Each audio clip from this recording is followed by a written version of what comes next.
Ay syempre, talagang paniwalang-paniwala tayo na siya yung totoo eh. Ang nangyayari kasi kay Eli Soriano, ano siya, cherry picking. Alam mo yung cherry picking? Kasi dapat the text must conform with the context.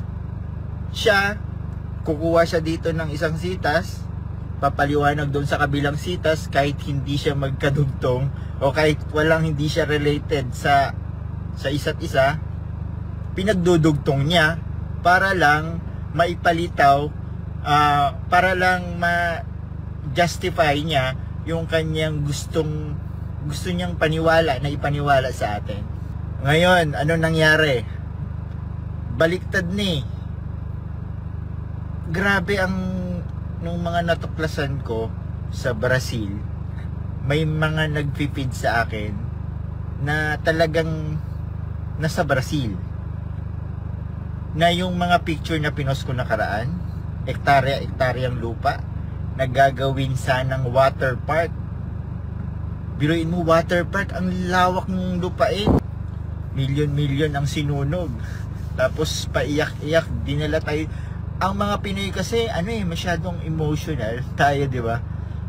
Hindi na natin iniisip yung hindi tayo basta-basta nag-iisip na nadadala tayo sa kadramahan. Siguro kakapanood natin ng mga nobela. Dinaan lang tayo sa iyak, tapos may dextrose. Unang-una, wala po tayong laban kahit kanino personal. Tayo po ay nagkakatwiranan lang tayo. Sana maging open-minded tayo. Wag natin siraduhin yung ating utak. Na naka-confine ka lang doon sa tinuturo ng leader nyo. Try mo rin lumabas. Ikumpara-kumpara mo. George Dog. Wag mo kaming pagkamalian, hindi po kami galit sa'yo. Tayo po ay mas maganda i-compare natin. Yan, sino pa yan nandito? Si Similia Flor del Rosario. Yan, si Bong Caballo.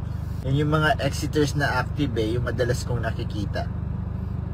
Sana po sa lahat ng mga exiters, kung wala na kayong iniingatan ng mga mahal nyo sa buhay na nasa loob, siguro it's time na rin kayo, mag-voice out rin kayo kung ano yung mga nararanasan. Basta totoo lang, ha? Hindi tayo gagawa ng kwento dito. Hindi tayo nag-iimbento. Yung lahat ng pinopost po natin, may ebidensya po yun. From Milan, Italy, ayun. Diba, ang lalakas ng loob na natin, Alam nyo, malakas talaga ang loob natin dapat kung naalam nyong nasa totoo tayo.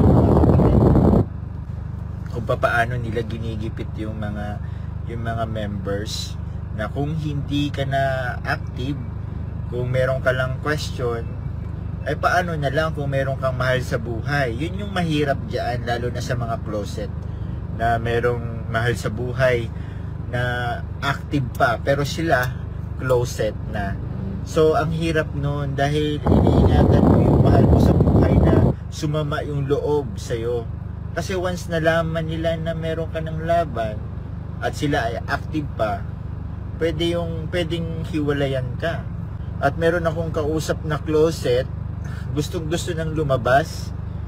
Gustong-gusto niya nang lumabas, hindi pa lang siya makalabas-labas dahil nga yung kanyang asawa masyado pang active, masyado pang fanatic. Ayaw niyang magkasamaan sila ng kalooban. Kausap ko, madalas ko kausap, na naawa nga din ako lumalawak na ang gawain mo, bro, gagi. Dati po kaming choir at orchestra, yun, di ba? At tayo naman po, karamihan naman ng mga umaalis, alam niyo yung mga matatandang kapatid, karamihan ng mga umaalis, may mga malalaking tungkulin.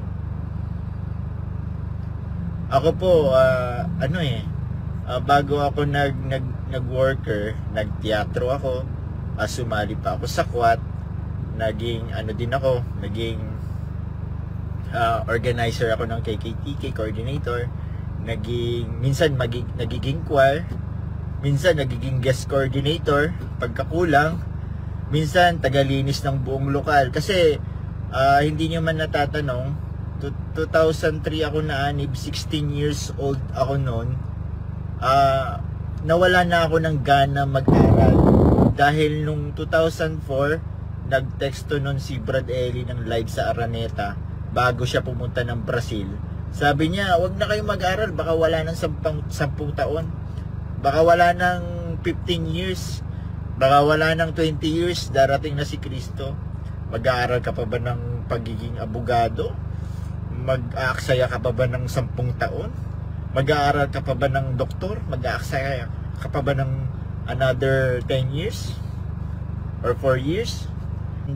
2004, talagang parang takot ka na eh. Parang ang nararamdaman natin that time talagang malapit na, di ba?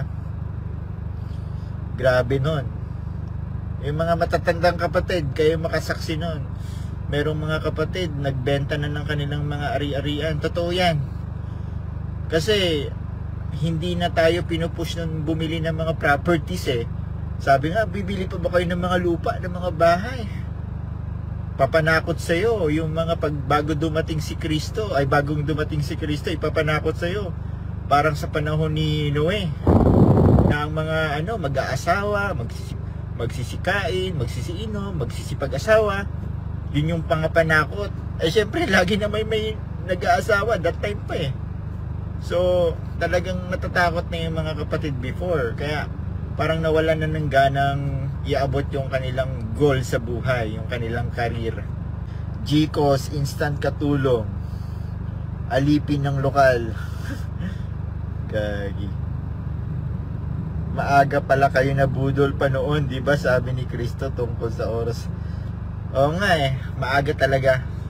Syempre, talagang paniwalang-paniwala tayo na siya yung totoo eh.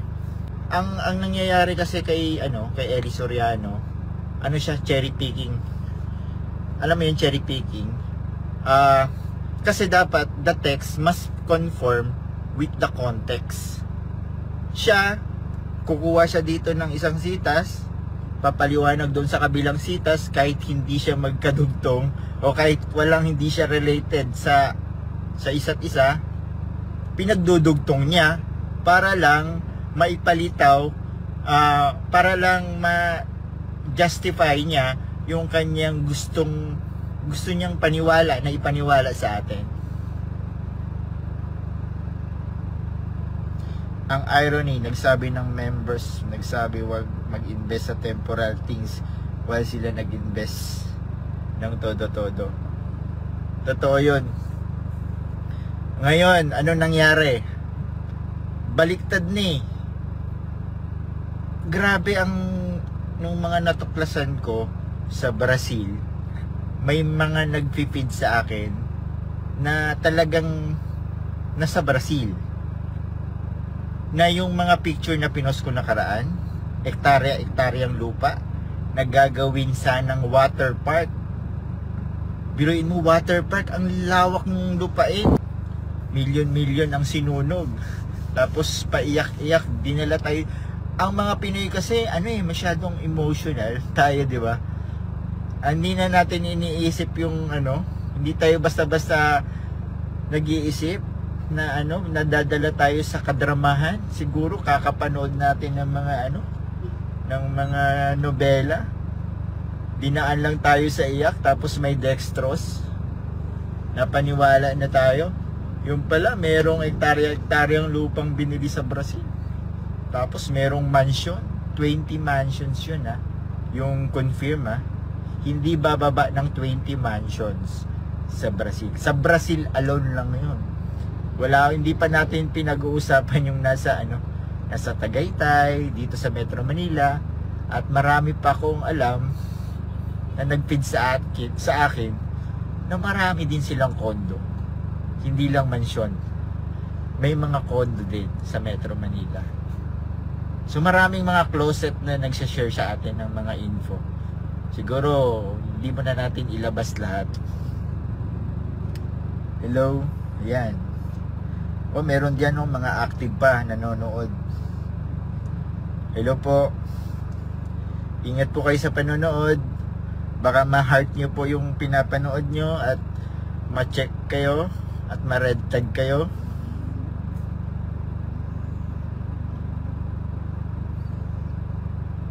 Dapat Brad tirahin din si Yuli. Kaya siguro sila nag-aaway-away. Daming nakapangalan kay Yuli. Ang lalaki pa ng mga mansion. Bukas, ipopost ko yung bukas. Yung ano yung mga mansion na ipopost ko yun bukas. Tabayanan nyo.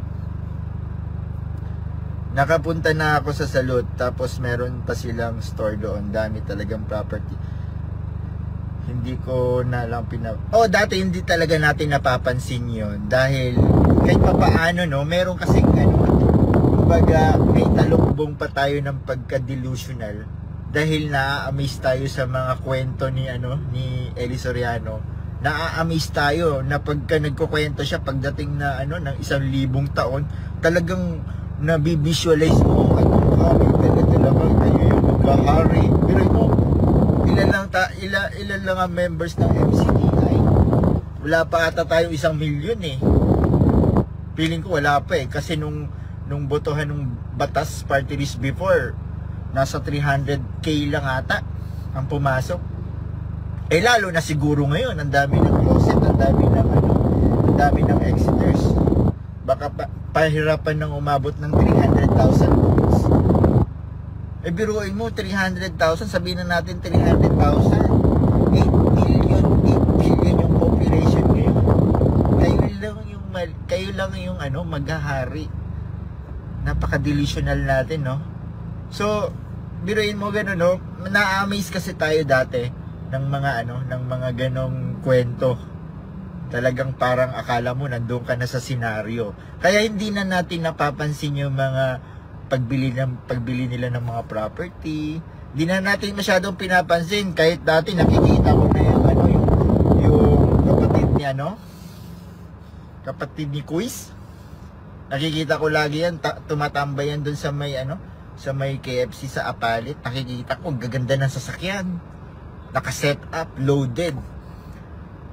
Though meron akong nararamdamang kakaiba, syempre, kasi tayong yung mga members, lagi tayong ginigil trip kasi. Kahit ako, yung worker ako, ginigil trip natin yung mga yung mga members na huwag na tayong masyadong maluho, huwag na tayong kumain sa masasarap na restaurant, itulong na lang natin sa gawain. Huwag na tayo bumili ng ng Starbucks kayo dyan. Alam nyo, ngayon lang ako nag-e-enjoy talaga sa buhay ko. Kasi nade-deprive tayo sa ating mga sarili before. Kumbaga tinitipid natin yung ating mga sarili. Lalo na opisyalis ako, opisyalis tayo. Pagka merong mga concert, merong mga ticket, kung ini-sponsoran natin yung mga hindi nakakapunta. Tapos ang ginagawa ko noon, 2 box, bumibili ako ng hydrogen water. Alam naman siguro yung hydrogen water, no? Naku, buwan-buwan yun dati. Pagka ako lagi ang mini-message, bumibili ako ng 2 box hydrogen water yun. Kahit alam naman natin hindi totoo yun dahil yung hydrogen water kasi nun, meron din lang, kung totoo namang hydrogen water yun, may limit lang din yun. Hindi ganun katagal na i-stock mo. Lalo na naiinitan, nawawala din yung effectivity nun. Pero dahil sa gawaing card activate, alam niyo po mga kapatid, tayo, since tayo po ay open-minded na, siguro mas lalo tayong lumawak yung ating unawa sa mga kapatid na ito. Kasi dati naman tayong ganito eh. Siyempre, ang iisipin nila, tayo po yung tayo yung mga walang unawa. Siyempre, tayo naman ngayon, lawakan natin lalo yung ating unawa sa mga kapatid. Dahil, naloko lang din itong mga to eh. Basahin ko lang itong si George. Natutuwa ako dito sa comment ko to si George. George, nakainom na nakainom na ba ako ng kape sa Starbucks? Hindi pa. Pero nakakapagpakain ba ako araw-araw? Opo naman, dahilan sa MCGI. Meron kami roon, bahay ampunan sa matatanda. Makakain na ba ako sa Starbucks? Hindi pa. Pero napagkapag-aral ako ng mga mag-aaral ng libre sa MCGI. Wow, galing ah. Sa Starbucks, hindi pa ako nakapasok ni minsan. Ayos yan. Ayos yan, George. Wala naman tayong kontra doon sa mabuting gawa, no? Huwag niyo pong isipin na kontra tayo doon sa mabuting gawa. Ang kontra tayo doon sa hypocrisy. Mga ipokrito. Sorry for the word, no? Yung mga alam naman natin na pakitang tao lang. Bakit? Kasi nung sa panahon ni Christ, sabi nga niya, wag mong ipagsabihan na pinagaling kita. Anong ginawa nung pinagaling? Pinagsabi niya. Pero sabi ni Kristo, wag mong ipagsabi. So anong gustong ipakita doon? Hayaan mo na silang magsabi na gumawa kayo ng mabuti. Kasi makikita naman yan eh. May magpipicture naman talaga sa inyo eh. O itong grupo na yan, napakabuti naman yung gumagawa ng mabuti. Hayaan mo na yung mga taong makakakita sa'yo. Diba? Ganun naman sinasabi ng Biblia. Hindi naman sinabi doon na ipakita, isadya nyo ipakita. Kumbaga, talagang sinasadya nyo na ibo-broadcast nyo pa. Talagang makikita yun. Pero hayaan mo na silang magsabi na gumagawa kayo ng mabuti. Di ba nasa kawikaan naman yun? Biruin mo, lugaw lang. Magkano lang yung lugaw? Baka 20 pesos lang, 10 piso. Tapos meron ka pang 2 tarpaulin, 3 tarpaulin nakapaligid sa'yo. Ang lalaki. Ang lalaki ng mga tarpaulin. Bukod sa mga tarpaulin, meron pang drone. Bukod sa drone, meron pang mga sangkatutak na camera, naka-broadcast international para doon sa lugaw. Di ba? Di sinasadya nyo talaga. Pero, ang totoo, sino ba talaga ang sinasabi nyo na para doon sa karangalan doon sa iglesia? Hindi nangyayaring ganun eh. Isang tao lang ang napaparangal eh. Pero kayong mga members, anong ginagawa? Kayo din yung nag-aambagan doon sa feeding program. Meron ba silang nilabas na pera from Central na ibababa dyan sa lokal ninyo? Wala. Kayo din mismo ang gumagastos. Nag-aambagan din kayo dyan sa lokal para sa feeding program ninyo. So, ang nangyayari, nagiging compliance lang. Hindi talaga bukal sa puso. Bakit? Kasi, kahit saan lang eh. Kasi ang feeding program, kaya nga feeding program, yun yung mga taong talaga, halimbawa, may kalamidad. Yan, pwede yan. Yung mga biglaan kailangan ng pagkain, may sunog. Yan, okay yan. Pero nandiyan kayo sa kalsada, nagbibigay kayo sa nakakotse. Tapos yung mga nagbibigay, yung mga kapatid na hirap sa pagbabayad ng rentals, kayo nag-aambagan. Diba? Tapos for compliance lang, minsan nagpaparegister pa.